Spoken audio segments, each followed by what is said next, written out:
पन्नगे च सुरेन्द्रे च कौशिके पाद संस्पृशि निर्विशेष मनस्काय श्री वीरस्वामिने नमः। आरहत वाङ्मय में कहा गया है, एगप्पमुहे।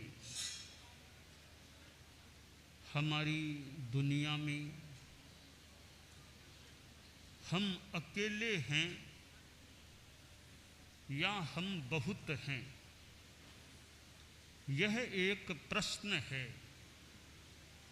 मैं अकेला हूँ या मैं बहुत हूँ? प्रश्न का उत्तर अनेकांत की दृष्टि से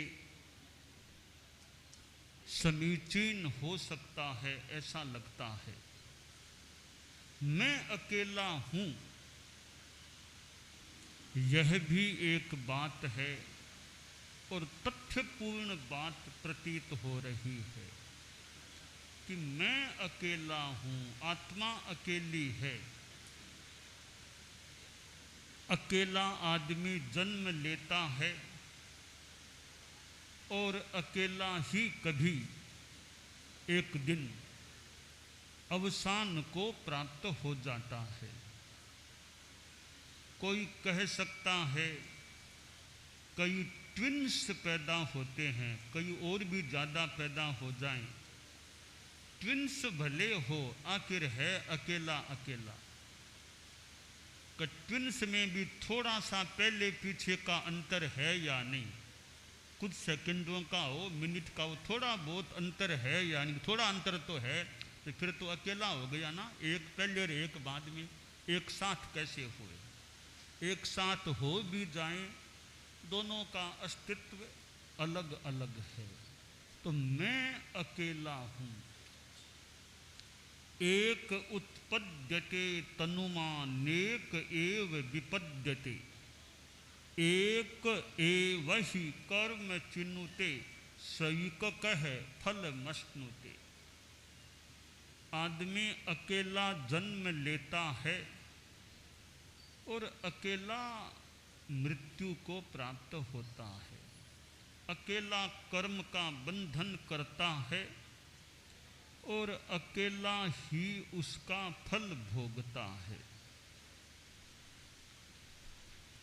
आदमी को तकलीफ होती है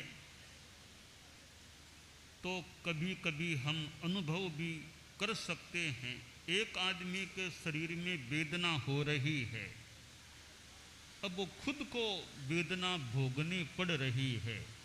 दूसरे लोग आसपास खड़े हैं, सहानुभूति दिखा रहे हैं, पर वो वेदना हो रही है वो तो खुद को ही हो रही है। हमारे संत लोग बैठे हैं, केश लोच होता है, मूंछ के बाल भी हाथ से लिए जाते हैं।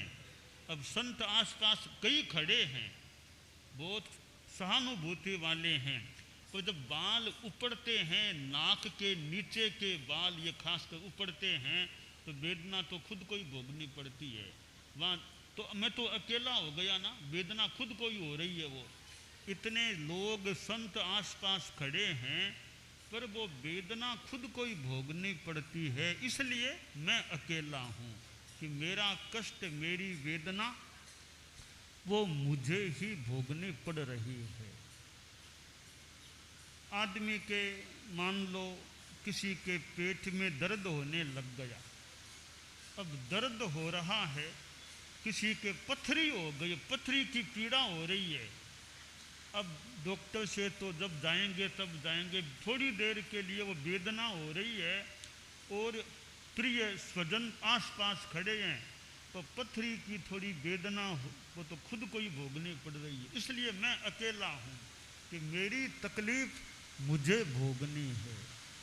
तो यह एक अनेकांत की दृष्टि का एक कोण है कि मैं अकेला हूँ, अकेला आया हूँ अकेला जाना है।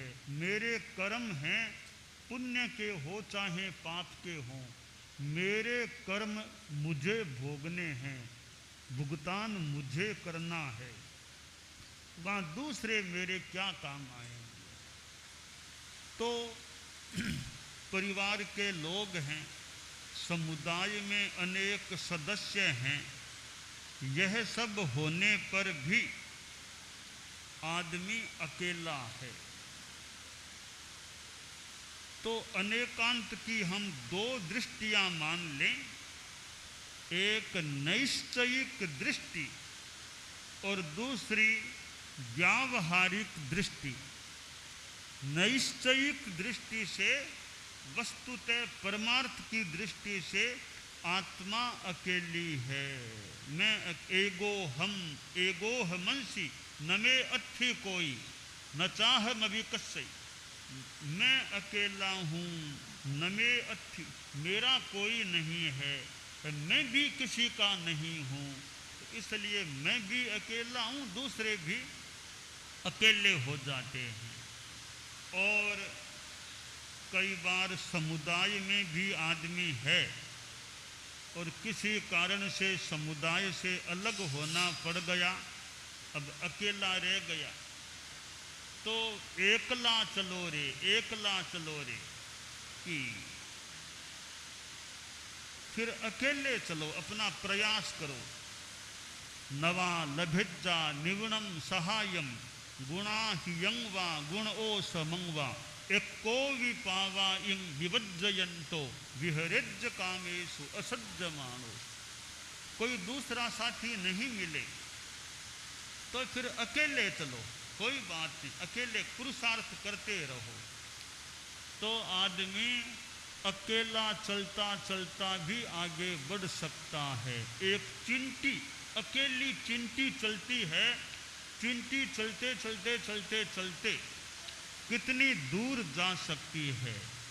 गच्छन पिपीलिका याति योजना नाम शतान्यपि अगच्छन वैनते योपि पदमेकम न गच्छति। क्या पादमेकम न गच्छति।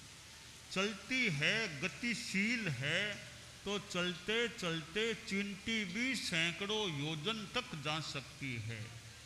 मंद गति वाली है चिंटी, तीव्र गति वाला गरुड़ है, पुरुषार्थ नहीं करता है, नहीं चलता है, एक कदम भी आगे नहीं बढ़ सकता। तो अकेला चलो, अपने पुरुषार्थ पर चलो, दूसरे साथी हैं तो ठीक है, नहीं तो अकेला चलो।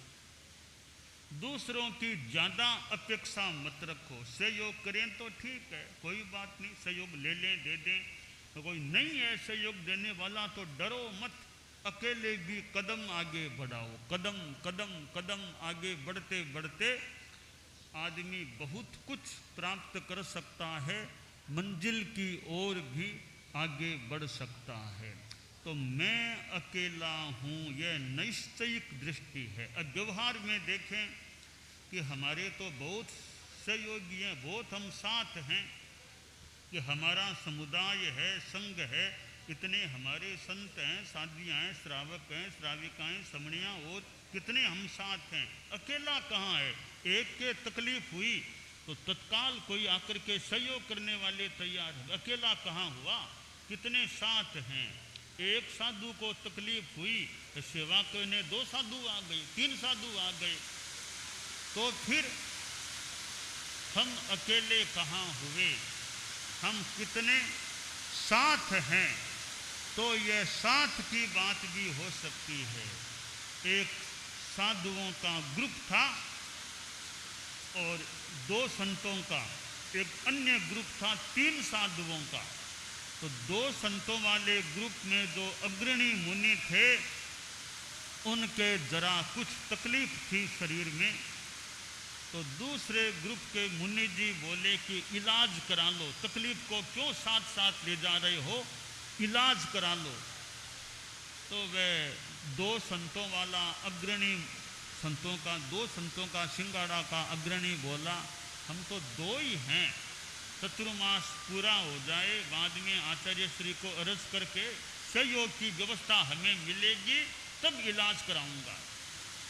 तब 3 संतों वाला वो सिंगाड़े का अग्रणी बोला कि क्यों तुम दो क्यों हो, तुम 2 और हम 3, हम 5 हैं, 2 क्यों, तुम इलाज कराओ, हम तुम्हारा सहयोग करें।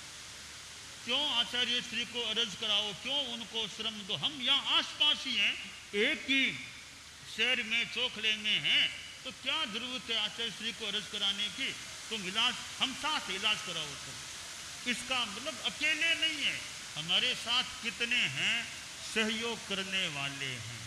तो संघे शक्ति ही कलौ युगे, कलयुग में संघ में, एकता में, यूनिटी में शक्ति होती है। Unity is strength, unity is strength, एकता में शक्ति होती है। तो हम अकेले नहीं है, हम समुदाय हैं, संघ हमारे साथ है कि सुख दुख में कितने हमारे साथ खड़े हैं। तो यहाँ इस संदर्भ में देखें तो मैं अकेला नहीं हूँ, मैं अकेला नहीं हूँ, कितने मेरे साथ हैं, मौके पर कितने सहयोग करने वाले हैं। और कई बार लोग भाषा में भी बोलते हैं कि हम आपके साथ खड़े रहेंगे, हम आपके साथ खड़े रहेंगे, यानी आप अकेले नहीं हो, हम सब आपके साथ हैं। तो ये अनेकांत की दूसरी दृष्टि है व्यवहार नय की, कि व्यावहारिक जगत में मैं अकेला नहीं हूँ, मेरा समुदाय मेरे साथ है, या मेरा देश, देश के नागरिक, जहाँ देश की बात हो कि देश हमारे साथ है। तो यहाँ हम अकेले नहीं, हम अनेक हैं, यह भी एक चिंतन है। तो पारमार्थिक चिंतन, आध्यात्मिक चिंतन विशुद्ध है कि मैं अकेला हूँ, मेरी आत्मा अकेली है। और यह व्यावहारिक और औपचारिक दृष्टिकोण है कि जहाँ समाज है, समुदाय है, समूह है, ग्रुप है, मैं अकेला नहीं हूँ।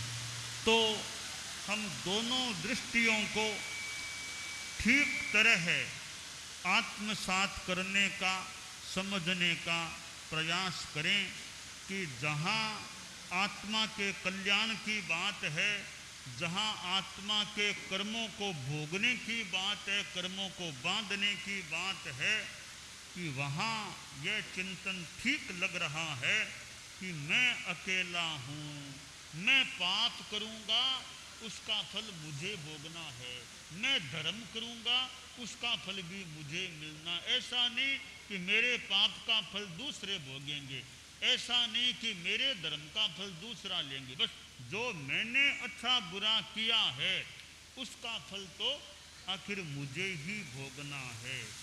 तो यह एकत्व का चिंतन है कि मैं अकेला हूँ, और व्यावहारिक जगत में हम बहुत साथ हैं, हम एक दूसरे के लिए तैयार हैं।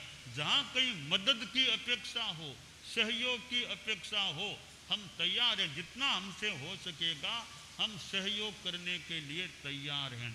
एक कहीं कोई कष्ट की स्थिति होती है, तकलीफ की कोई बाढ़ आ जाती है, तो बचाने के लिए कितने सेना तक के और के जो जिम्मेवार लोग हैं वे भी अखबार में कल भी कैसे पीठ पर बिठा बिठा के पार करा रहे हैं। इसका मतलब अकेले नहीं है, देश आपके साथ है, देश अपना कर्तव्य कि हम आपको बचाने के लिए, एक कोई डूब गया कर गया तो बचाने के लिए उसको तैराक वगैरह जाके निकालने का प्रयास करते हैं। इसका मतलब इस संदर्भ में हम अकेले नहीं हैं, कितने हमारे साथ हमारा सेवा सहयोग करने वाले हैं।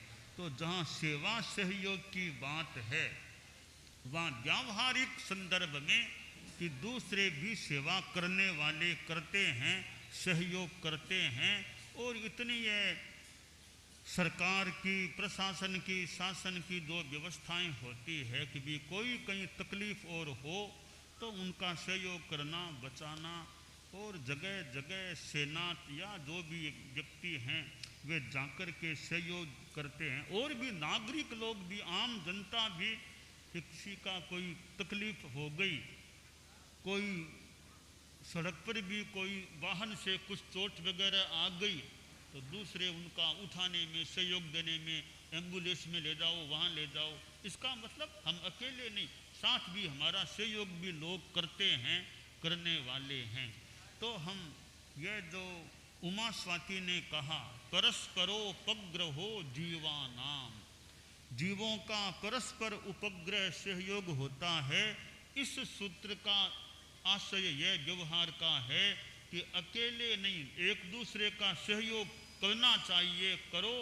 तकलीफ में दूसरों के मददगार बनो, सहयोगी बनो। तो यही तो साथ में रहने का मतलब है। एक की तकलीफ में दूसरे तैयार हैं, दूसरे की तकलीफ में ये तैयार हैं। यह सहयोग की भावना है, सहयोग है। यही तो समाज है, यही तो समुदाय है, यही तो संघ है। एक दूसरे का सहयोग नहीं, फिर क्या तो समाज हुआ, क्या संघ हुआ, क्या देश हुआ, क्या संगठन हुआ। तो सहयोग का ऐसा तत्व है, सेवा सहयोग। तो समाज का होने का एक बड़ा आधार यह है कि एक दूसरे का सहयोग करना है। कोई तकलीफ में न रहे, कि समाज में कोई भूखा न रहे, कि मतलब इतना बड़ा समाज है, तुम भूखे क्यों रहो, इतना बड़ा समाज है, भूखा क्यों सोना पड़े। ये सब जो चिंतन है वो समाज की चीज़ें हैं, जिसको सामाजिक लौकिक बातें भी कुछ हो सकती है। कि कोई असहाय मत रहो, इतनी बड़ी सरकार है, देश है, समाज है, लोग हैं, महानगर पालिका आदि इतने हैं, भी कोई भी तकलीफ में क्यों रहो। जितना हो सके सहयोग दिया जाए ताकि सब अच्छा जीवन जी सकें, शांति से जी सकें। तो यह सामाजिकता, सामुदायिकता है। बस इसका यह एक बड़ा तत्व आधारपूर्ण है कि एक दूसरे का सहयोग करो। और उमा स्वाति ने जो बताया है वो एक, वैसे तो एक वास्तविकता उन्होंने बताने की चेष्टा की है कि परस्परोपग्रहो जीवानाम, जीवों का परस्पर उपग्रह। संदर्भ बात का वहाँ तो संभवतः यह है कि 6 द्रव्य हैं। धर्मास्तिकाय गति में सहायता करने वाला तत्व है, जीव और पुद्गल को सहायता। अधर्मास्तिकाय ठहरने में, आकाशास्तिकाय अवगाह देने में, काल का बर्तन है, पुद्गल खाने पीने आदि में काम आते। तो प्रश्न है कि जीवास्तिकाय है वो किसका सहयोग करता है। धर्मास्तिकाय दूसरों का सहयोगी है, अधर्मास्तिकाय आदि भी हैं। जीवास्तिकाय किसका सहयोगी है। तो उमा स्वाति ने कहा वो सहयोगी तो है, तो दूसरों का नहीं, आपस में परस्परोपग्रहो जीवानाम, जीवों का परस्पर सहयोग होता है। तो यह हम एक हमारे लिए प्रेरणा का आधारभूत सूत्र कि संघ है, समुदाय है। तो संघ होने का मतलब और क्या हुआ। एक दूसरे का सहयोग नहीं है, संघ होने का मतलब क्या, संघ में रहने का मतलब क्या। तो समुदाय में रहने का सार यह है, लाभ यह है कि परस्परोपग्रहो जीवानाम, एक दूसरे का हम सहयोग करें, आध्यात्मिक धार्मिक सहयोग करें। तो यह महत्वपूर्ण एक चिंतन हमारे लिए कि मैं अकेला हूँ, यह बात भी परमार्थतः ठीक है, व्यवहार में हम बहुत हैं। परस्परोपग्रहो जीवानाम, एक दूसरे का परस्पर उपग्रह रहे।